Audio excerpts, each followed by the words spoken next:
वचन की सच्चाई नहीं है और लोग मरेंगे अनंत काल के लिए बिना वचन की सच्चाई से।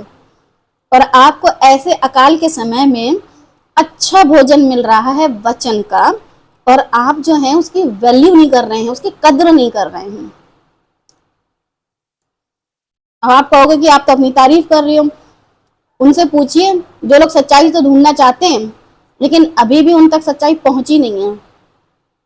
जब कभी आप तक सच्चाई नहीं पहुंची थी और आप तड़प रहे थे सच्चाई जानने के लिए, तो वो अकाल था वचन का।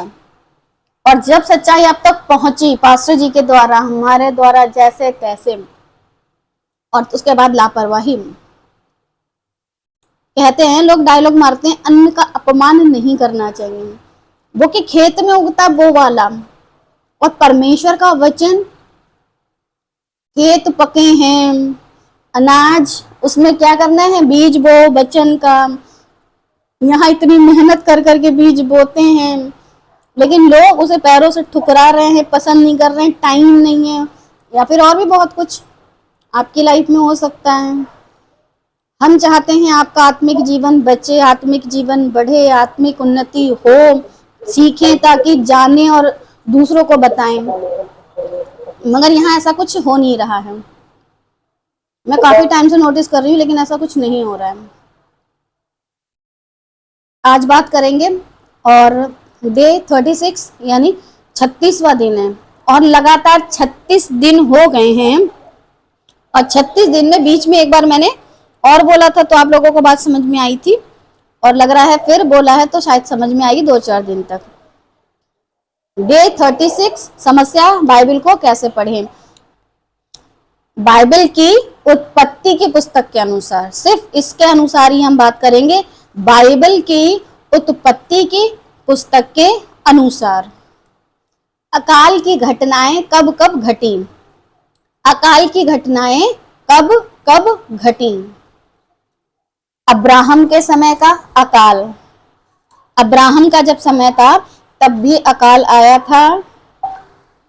उत्पत्ति 12:10 उस देश में अकाल पड़ा, इसलिए अब्राहम मिस्र देश को चला गया कि वहां परदेसी होकर रहे, क्योंकि देश में भयंकर अकाल पड़ा था।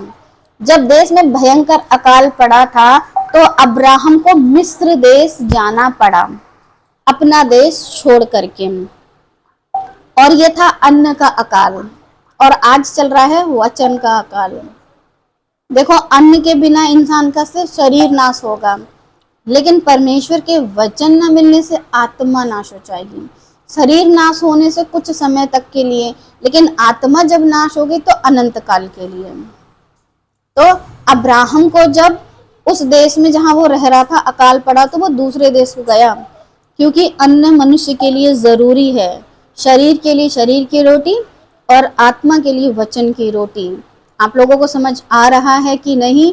लेकिन अकाल बहुत भयंकर चीज होती है।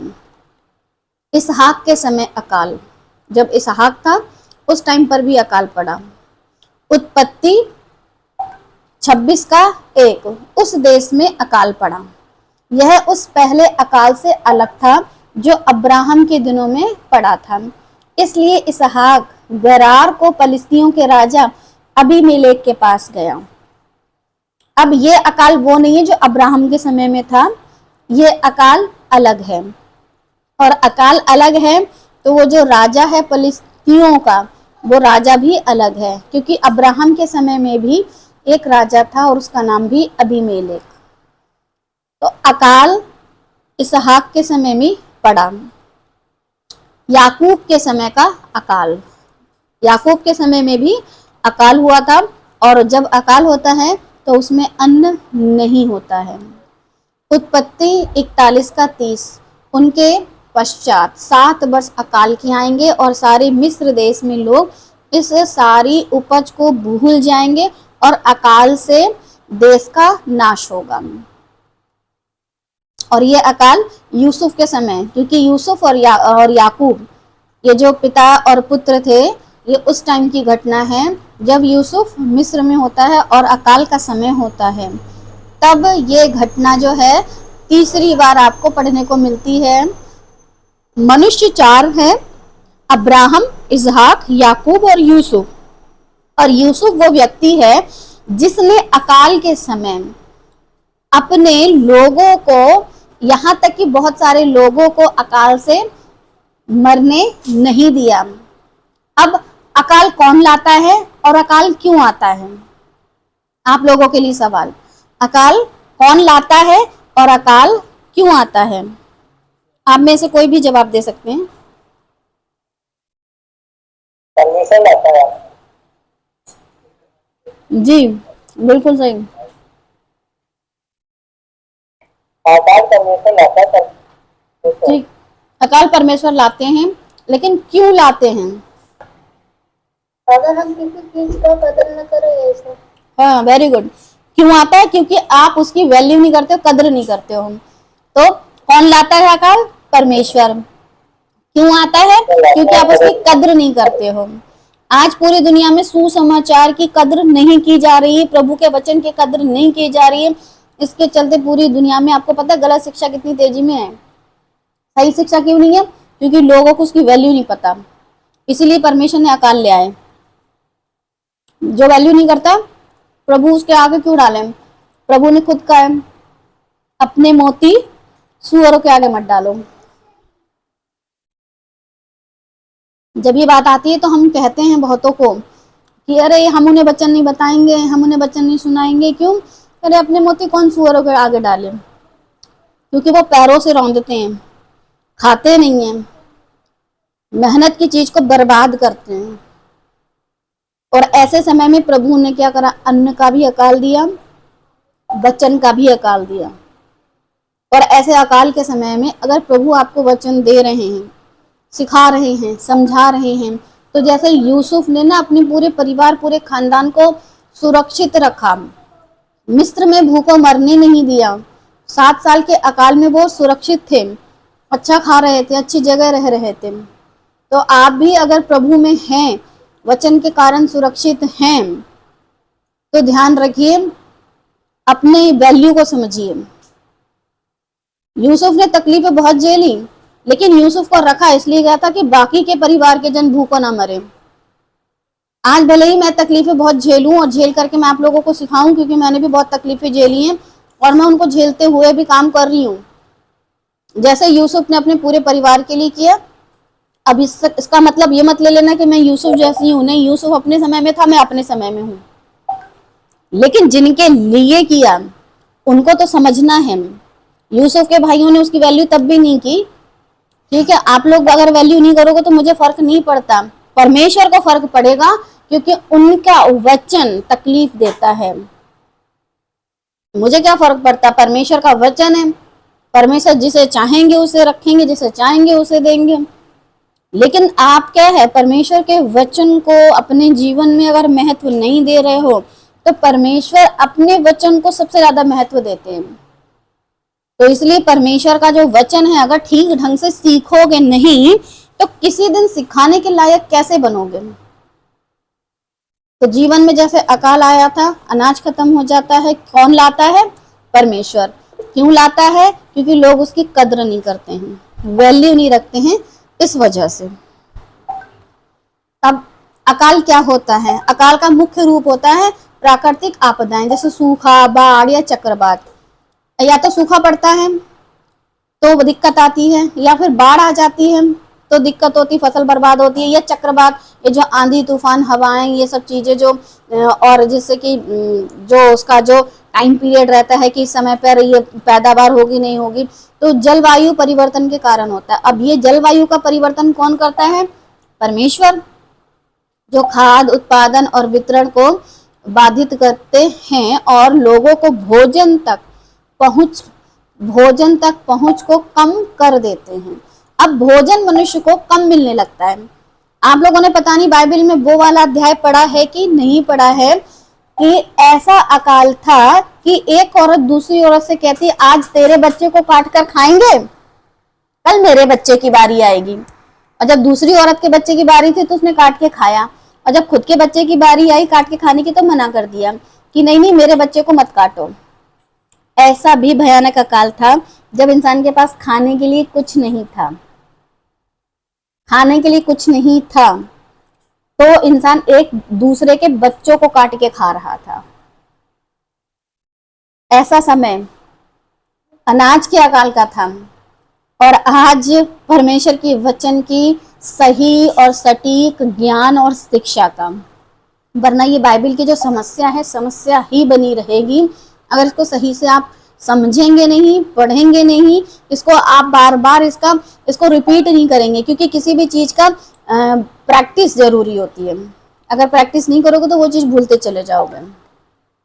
जब भूमि अन्न नहीं उपजाती है, क्या भूमि की गलती है? जैसे औरत बांझ है तो उसकी गलती है? क्यों? देखो, भूमि ने अन्न नहीं उपजाया तो कोई कभी ये नहीं कहता इस जमीन की गलती है। कहते हैं बारिश नहीं हुई, परमेश्वर का क्रोध है, समय पर अन्न नहीं मिल रहा है। वैसे ही जब एक औरत, उसकी कोख भी बिल्कुल उस भूमि की तरह होती है, लेकिन अगर वो बांझ हो, बच्चे पैदा ना कर पा रही हो, तो पूरी दुनिया में जितने भी औरतें होती हैं, स्पेशली औरतें, आदमियों की गिनती कम, लेकिन औरतें ही कहती हैं तू बांझ है, तू ऐसी है, तू वैसी है, तू बच्चे पैदा नहीं कर सकती। जब अकाल के समय आपको अन्न नहीं मिलता तो उस भूमि से कहते हो तू अन्न पैदा नहीं कर पा रही है, हम तेरी वजह से भूखे मर रहे हैं। वहां परमेश्वर ने समय पर बाढ़ नहीं दी, समय पर पानी नहीं दिया, या ज्यादा बाढ़ दे दी, या ज्यादा पानी दे दिया, या ज्यादा आंधी तूफान डाल दिया, तो भी तो फसल बर्बाद हो जाती है। अब परमेश्वर की मर्जी आपको भूखा रखे या बहुत सारा अन्न दे। वैसे ही जब कोई औरत अगर बांझ होती है तो क्या परमेश्वर की मर्जी नहीं होती है कि आपको बांझ रखे या आपको औलाद दे?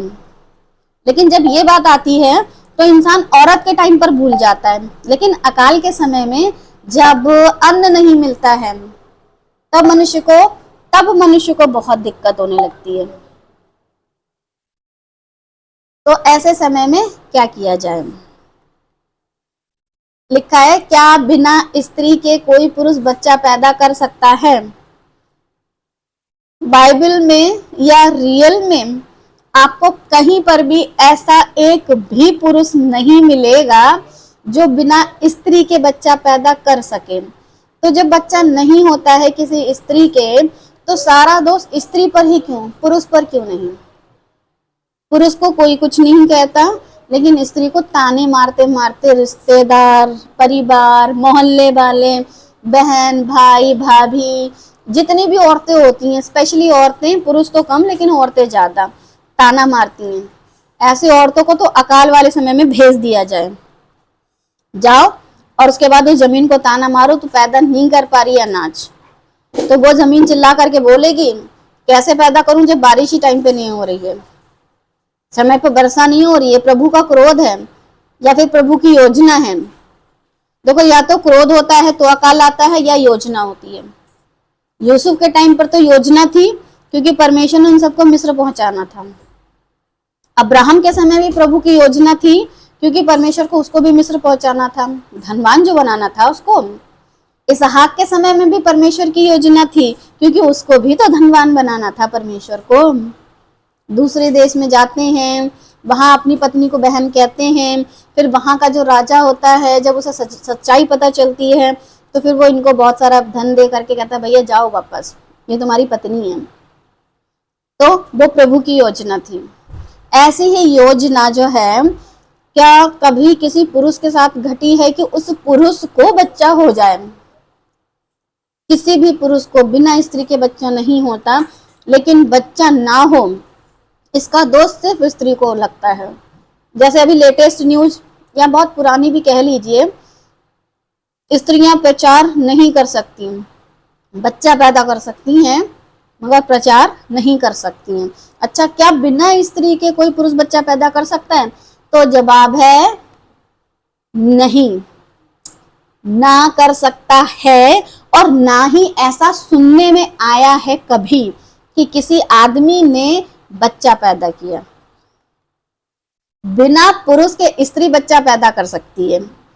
एक स्त्री ने ऐसा किया है, और जो कि आपको पढ़ने को मिलेगा बाइबल में, मत्ती की पुस्तक में।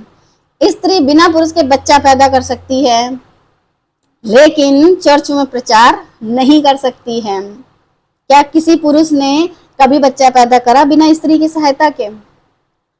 लेकिन हाँ, एक स्त्री ऐसी भी है जिसने बिना पुरुष की सहायता से बच्चा पैदा किया।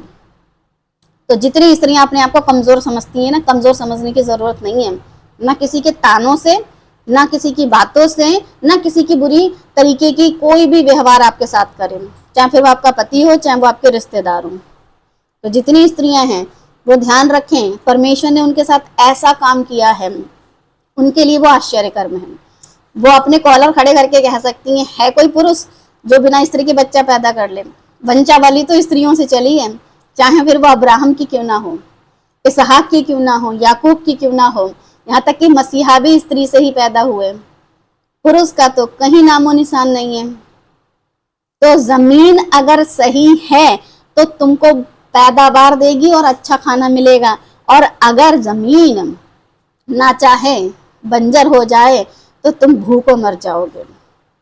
जैसे बिना स्त्री के अगर किसी भी स्त्री के बच्चा नहीं हुआ होता तो क्या ये दुनिया इंसानों से भरी हुई होती?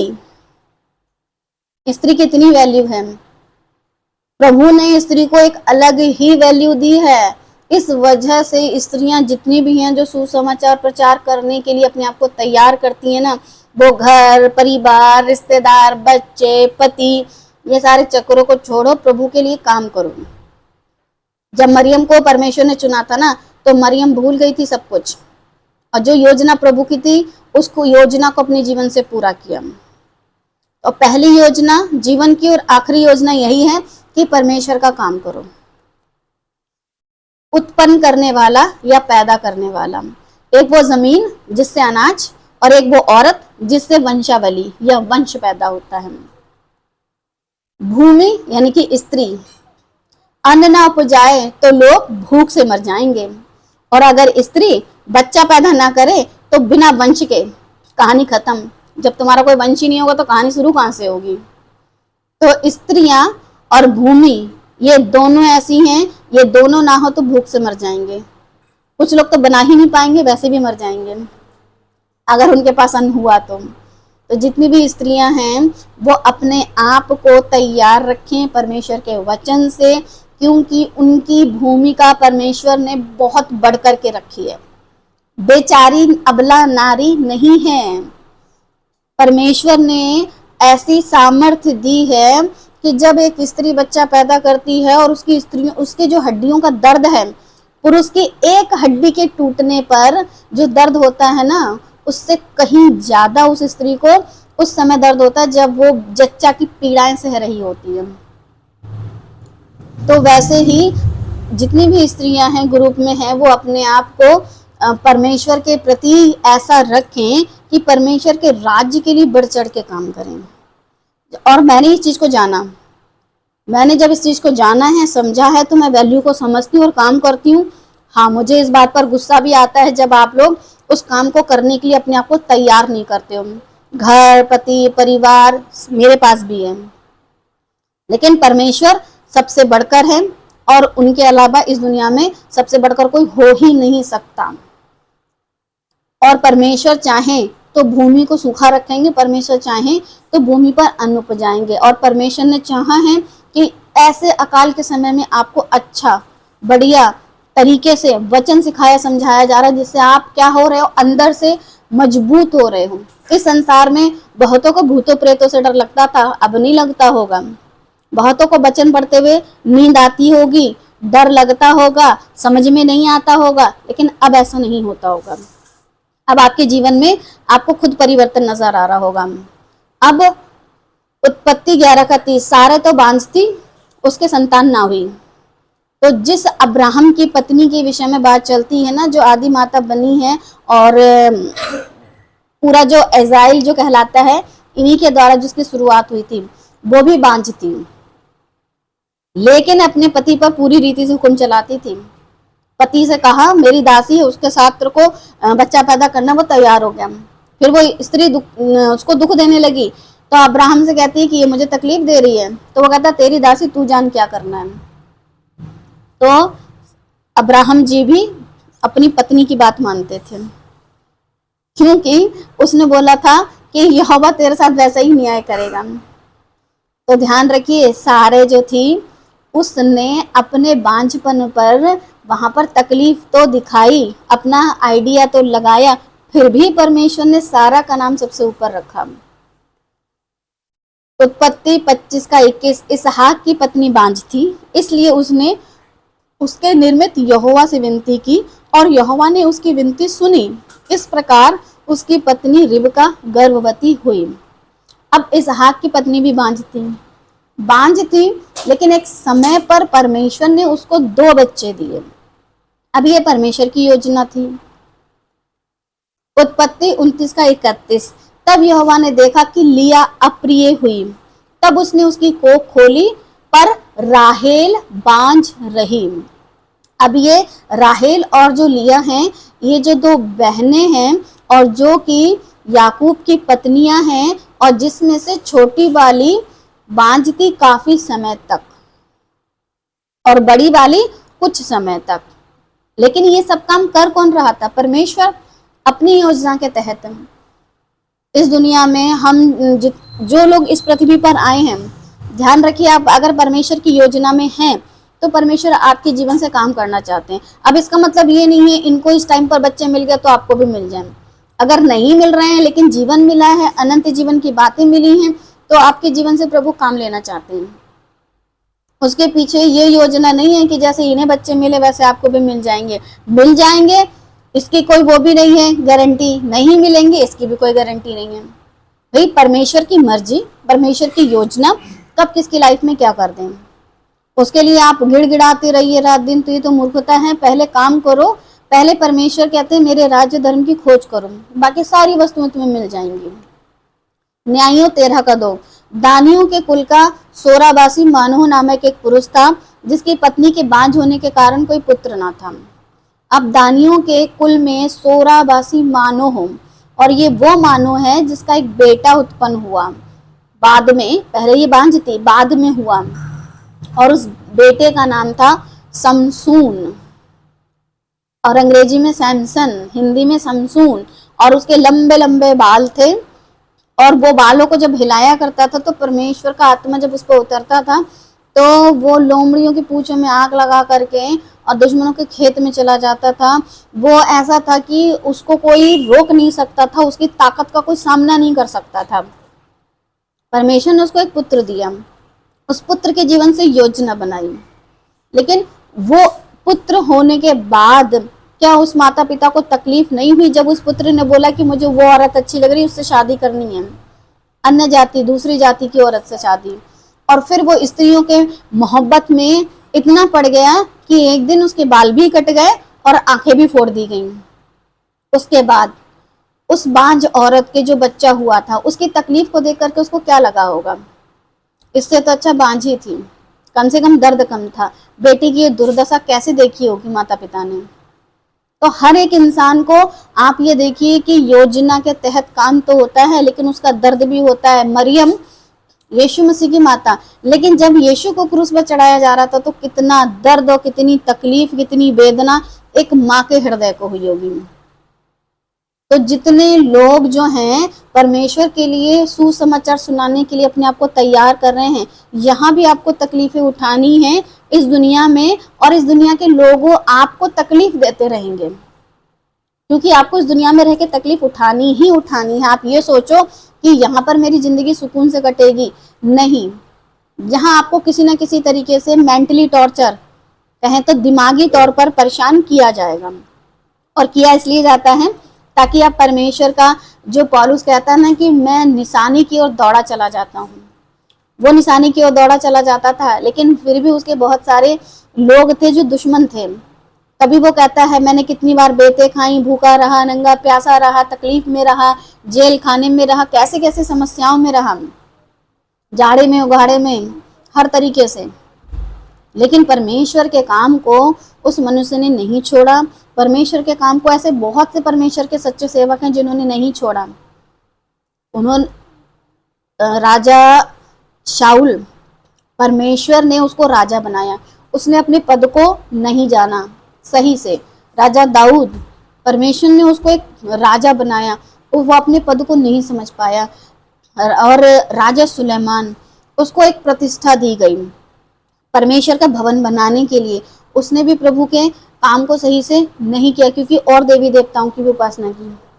इन सबका जो हस्र है वो देखिए, और साथ ही साथ पौलुस, जिसने परमेश्वर के राज्य को अन्य जातियों में सुसमाचार प्रचार में कितनी तकलीफें उठाई। तो एक तरफ वो जिन्होंने बहुत अच्छा जीवन जिया लेकिन उसका अंत बहुत बुरा था, एक तरफ आप उस व्यक्ति को देखिए जिसने पूरी जिंदगी तकलीफें झेली लेकिन उसका अंत सुखद।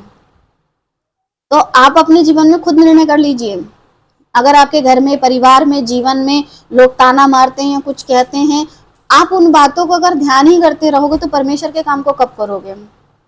ऐसे लोग रखे ही इसलिए गए ताकि आपको ताना मारें, आपको आपका दिमाग उलझाएं, आप इन्हीं उलझनों में पड़े रहो और प्रभु के सुसमाचार को भूल जाओ, क्योंकि आपका अनंत जीवन दुष्ट नहीं चाहता आप वहां जाओ।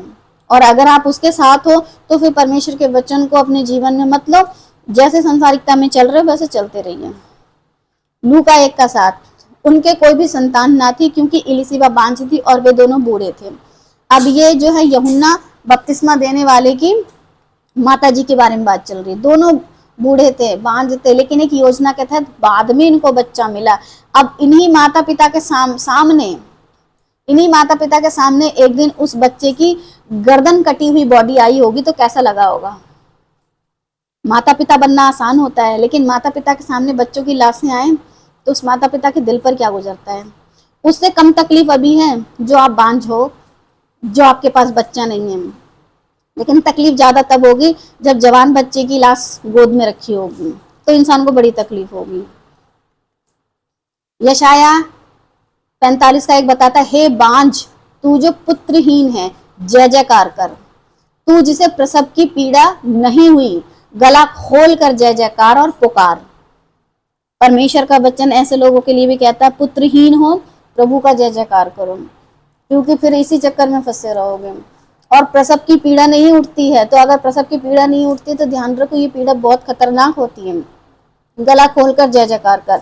और ये पीड़ा पौलुस अपने विषय में बताता है कि मैं जच्चा किसी पीड़ाएं सहता हूँ। एक पुरुष होकर के जच्चा किसी पीड़ाएं क्यों सह रहा था? क्योंकि वो चाहता था कि कोई भी मनुष्य नरक की ओर ना जाए, वरन जीवित परमेश्वर के स्वर्ग की ओर जाए, क्योंकि उसको तकलीफ होती थी वैसे ही जैसे एक मनुष्य को, एक स्त्री को तकलीफ होती है जब वो बच्चे को पैदा करती है। और अगर इस संसार में रह करके भी, सुसमाचार सुन करके भी, लोगों को सुना और सिखा कर भी अगर हम लापरवाही में जीवन जी करके और फिर परमेश्वर के राह से भटक जाएं, तो फिर जो जिसने आपके लिए पीड़ा सही उसका दर्द का क्या, जिसने आपके लिए तकलीफ सही उसके दर्द का क्या। क्योंकि त्यागी हुई के लड़के सुहागिन के लड़कों से अधिक होंगे, यहोवा का यही वचन है। इस दुनिया में बहुत सारे त्यागे हुए हैं परमेश्वर के, बहुत सारे लोग, बहुत भीड़ है। और जो प्रभु के अपनी कहलाते हैं ना, जैसे कहते हैं दुल्हन, उसके बच्चे कितने हैं? क्योंकि परमेश्वर का जो वचन है वो लोगों को नहीं समझ में आता, लोगों को पसंद नहीं आता। लोगों को परमेश्वर प्रभु से प्यार उतना नहीं है जितना चमत्कारों से है। और यदि आप प्रभु और परमेश्वर के वचन को, उसकी वैल्यू को समझते हो, तो ध्यान रखो इस अकाल के समय में आपको अच्छा भोजन मिल रहा है, और अच्छे भोजन को आप दूसरों तक पहुंचाइए। क्योंकि यूसुफ के पास बहुत कुछ था खाने के लिए, लेकिन हर अकाल में पड़े हुए मनुष्य के लिए उसने इंतजाम किया, और खासकर अपने परिवार का उसने बड़ा ही ख्याल रखा। उनको बुला लिया ऐसी जगह से जहां अनाज नहीं था, और अपने पास रखा, उस देश में रखा जहां अनाज बहुत था। तो अगर आपके पास होगा तभी आप दूसरों को खिला पाओगे, अन्यथा वो सब भूखे और प्यासे ही रह जाएंगे। सो परमेश्वर आप सभी को बुद्धि दे